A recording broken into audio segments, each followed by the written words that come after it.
This time on the Families Matter Most podcast. The Surgeon General is warning parents, parenting is harmful for our health now. That's what he's saying. That's crazy to me. Every time Jen Dean speaks, I can see hope, knowledge, expertise, wisdom, and love. When Jen Dean speaks about parenting, we make sure that we are there to listen because we know we will get valuable advice. Families Matter Most with Jen Dean. She doesn't just give skills for us to be better parents, but she teaches us how to reach our children's hearts. And at the end of the day, that's what truly matters. On the podcast today, we have to talk about a hard thing. There's a problem. There is a big problem, and I would say now it's pretty obvious. The U.S. Surgeon General has issued a health advisory. It's not drugs, it's not alcohol, it's parenting. Parenting is bad for your health. According to the U.S. Surgeon General, Dr. Vivek Murthy said out loud what many parents have already been thinking. Parenting today is too hard and it's too stressful. We need to change how we do this.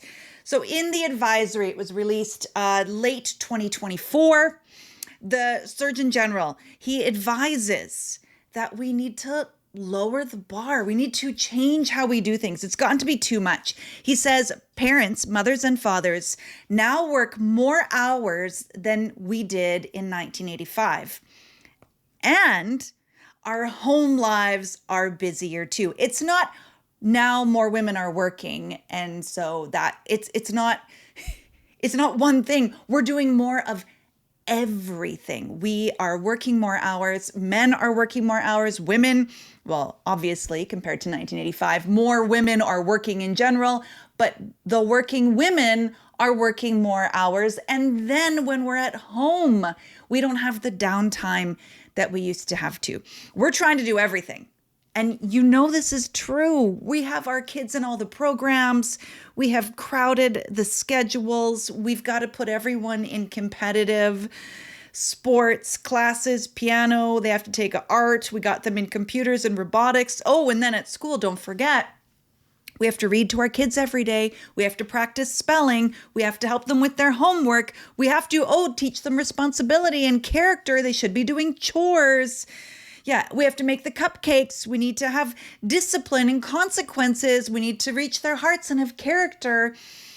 It's exhausting. Oh, don't forget, we have to have fun too. We have to be the fun parent. We have to have quality time and we have to have connection. We need to play games with them. We need to connect. We need to be available when they want to talk, right? When can we say, this isn't working very well? When can we do that? When can we throw up our hands and say, I can't do this? You know what I have noticed, being a family coach, I work with parents all the time. And there is like a spectrum. I work with some families who, for them, they purposely, intentionally want to have more downtime. I work with some families who, because of either the way that they are built or the way that their kid is built, they are packed full. They are busy. They've got lots of sports and lots of competitive stuff. And maybe the family loves it. Maybe the kids love it. So please, I am not trying to guilt anyone. I'm not. What I am saying is if it's not working for you, then let's stop. If it is working for you and you're great and you love it and everyone's busy, the kids are busy, but everyone just does better and it feels good, then absolutely. And I work with tons of clients who have that kind of life. And 100%, I'm for you. I'm cheering you on. I know that's not how I am built. And I think there's a lot of parents who are struggling. Burnout, exhaustion, overwhelm. Anxiety is at an all-time high. And we know that mental health is a problem for the kids right now. But the U.S. Surgeon General, and you also know Dr. Jody Carrington has been a guest on my podcast too. This is her thing too. This is her soapbox, is saying parents are not okay. Parents are not doing well. We need to check in with them. I have noticed over the past year and a half that I think it happened in COVID. Remember in COVID, we're trying to forget, I know. But remember parents, particularly moms, were hit harder because statistically, when the you-know-what hit the fan, it was more the moms that tended to reduce their hours, quit their job. Lots of moms left the workforce during COVID. They decided that if they have to choose, they were going to choose their own kids and helping them through. Lots of more moms made that decision than dads. So we can say that statistically. We can also just say being in the home, moms tend to be more the manager of the home, even if both parents are working. And that's like a whole other podcast on how unfair that is. If both parents are working, hear me, if you are a stay-at-home mom, as I was for years, that's a different conversation because I'm taking that on as part of my job. That's my role. But if both of you are working, then both of you need to be looking after the home. And I would say most of the time it doesn't look like that. And we need to do better at that. 100% we do. But what I did notice during COVID, though, is when both parents were working from home and trying to navigate their kids and helping their kids through online school and the train wreck that was, it was statistically more women that suffered because they were getting distracted by their kids more. They were statistically more willing to let their work go, let it slide, and have to try and do it later, stay up later, whatever that was, in order to help their kids in the moment. Where statistically, now I know there's going to be outliers on both sides of this, but statistically, more dads were able to hyper-focus, ignore the distractions, be present in meetings, get their work done. So you can fight me on that all you want. Statistically, even though there's outliers, it hit women harder. And what I noticed over that whole period is more and more women were saying, don't just tell me I'm a great mom. Don't just tell me, oh, you work so hard. I don't know how you do it. You're amazing. You're super mom. You're super woman. Don't do that. More and more women are saying, no. I don't want your cheer. I want you to roll up your sleeves and help. I don't want you to tell me how great I am. I want you to help. I want you to pick up a broom. I want you to make dinner. I want you to help drive the kids. I want real help. I noticed that. The problem, though, I think we're getting to now is nobody wants to do that. Like, we want more help so that we can keep this high standard. Maybe the issue is the standard. Maybe that's the problem. We need to lower this bar. Think about 1985. And I don't know why the Surgeon General kind of picked 1985 to compare to. Life was so different and not all of it was better. I'm the first to admit that. Not all of it was better. I think there was a lot more, can I say neglect? The parenting style of the day is get outside and don't come back until I say you can come in the house. Seriously, I had to ask permission to go inside my own home because I was kicked outside. Now, maybe that went too far. There was also the latchkey kid movement where parents just worked and kids were just home alone after school. And there was a lot of loneliness there. So yes, we in the 80s had to be more responsible. We had to be more independent. And maybe it was at an extreme, but has the pendulum swung too far the other way now? Now we have to take care of our kids' every little need, and we need to be available all the time, and we have to program every minute of their day, and we don't want them to be bored. Is it possible that whatever hurts we were raised in, whatever we didn't like about the parenting environment of the day when we were kids, is it possible that we've gone too far the other side now? And now we want to give our kids every single opportunity. We want to connect, every hour of the day. And that's hard because I love connection. I love it.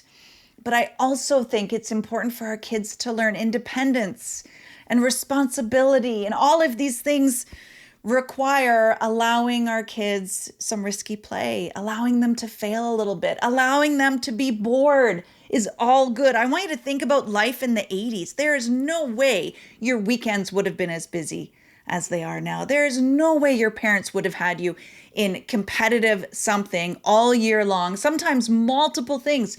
There's no way parents didn't even show up for practices. No parents came to practices. They came to games sometimes. And now We have to be there for everything. I have a couple of suggestions. I want you to think about 1985 because we have to do something differently. A third of parents report they're living in constant high stress. They're exhausted, they're burnt out, and they feel perpetually behind. Part of it is probably social media, that we're comparing ourselves to everybody else and trying to keep up with this idea, when we have to realize that Bobby Joe might be really good at doing birthday parties and Susan over here might be really good at helping her kids with homework, but we can't be everything all the time.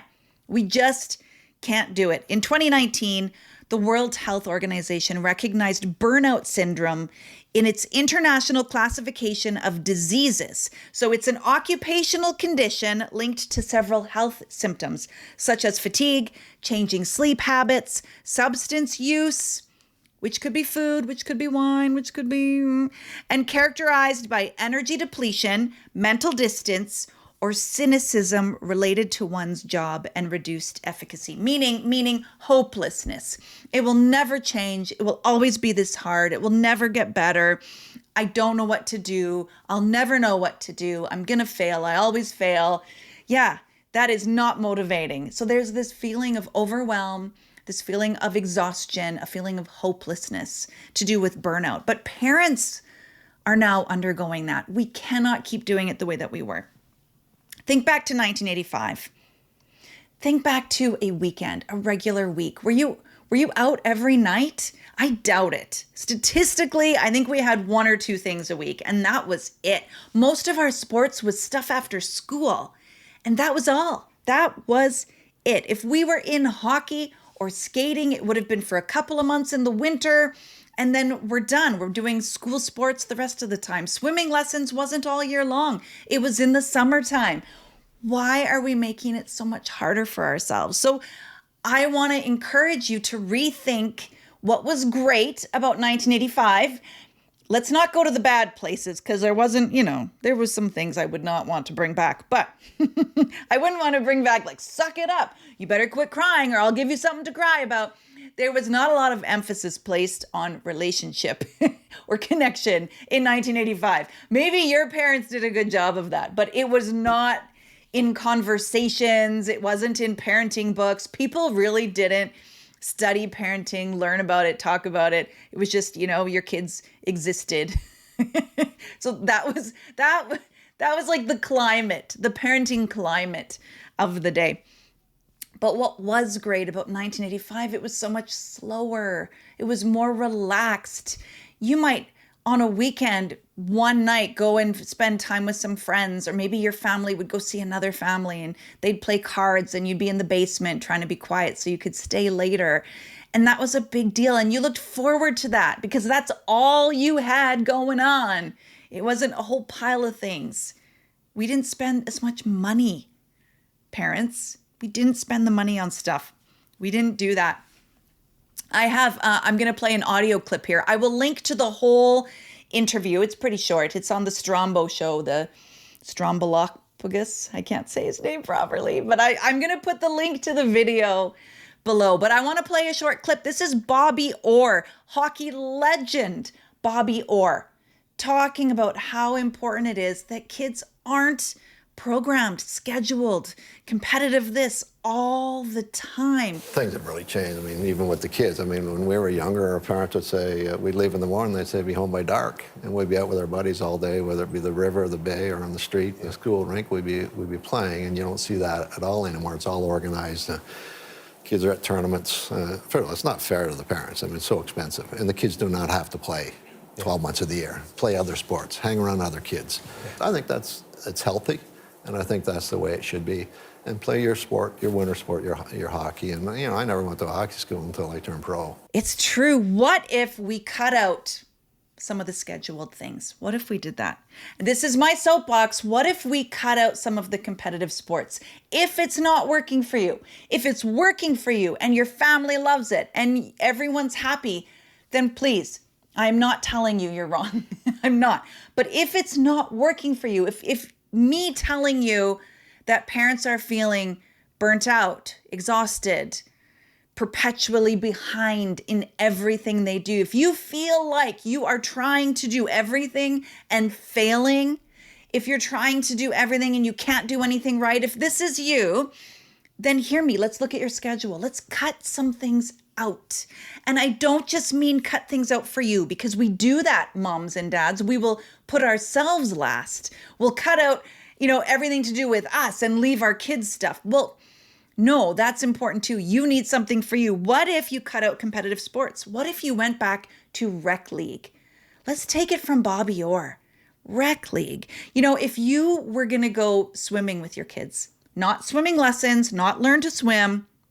If you were going to go skating with your kids, not learn to skate, and there was an issue, someone was mean, there was a tantrum, someone's not listening, you could pause. You could pause at any time and you could deal with that. You could talk to the kids. You could have consequences if you needed to. You could discipline. You could decide, are we going to abort the mission for today? Is this not going to be our day? You could make those decisions. But if you've got a coach waiting for you, a team waiting for you, oh, we can't miss dance because, the choreography needs her there or him there, then what you're going to end up doing is just yelling, get in the car, hurry up, come on, we got to get there. Your coach, you're going to be late.